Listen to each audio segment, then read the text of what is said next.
माघ महिन्यातील शुक्ल पक्षात येणाऱ्या जया एकादशी दिवशी पंढरपुरात वारकऱ्यांचा मेळा भरतो।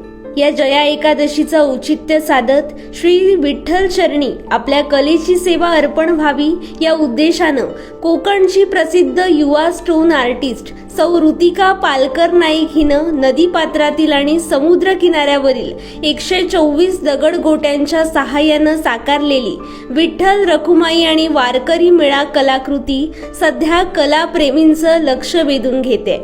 दगडांचा नैसर्गिक रंग अबाधित ठेवून व दगडांचा आकारही कायम ठेवून ही सुंदर कलाकृती साकारण्यात आली आहे। मूळची माणगाव येथील आणि विवाह पश्चात सावंतवाडी येथे स्थायिक झालेली ऋतिका पालकर नाईक ही संपूर्ण महाराष्ट्रात उभरती स्टोन आर्टिस्ट म्हणून ओळखली जाते।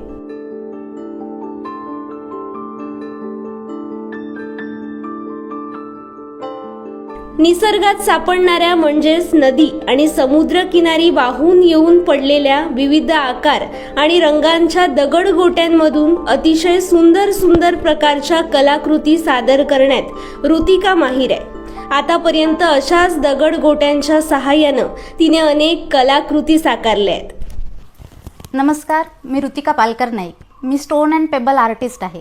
निसर्गामध्ये मिळणाऱ्या विविध दगडांचा वापर करून मी वेगवेगळ्या कलाकृती साकारते। अशाच पद्धतीने नदी आणि समुद्रकिनारी सापडणाऱ्या दगडांचा वापर करून मी ही विठ्ठल रखुमाई आणि त्यांचे वारकरी अशी कलाकृती साकारली आहे। यामध्ये 124 दगडांचा वापर करून ही कलाकृती मी पूर्ण केली आहे। याची खासियत अशी आहे की यामध्ये वापरलेले जे दगड आहेत यामध्ये कुठल्याही प्रकारचं कार्विंग केलेलं नाही किंवा त्यांना कलर केलेला नाही।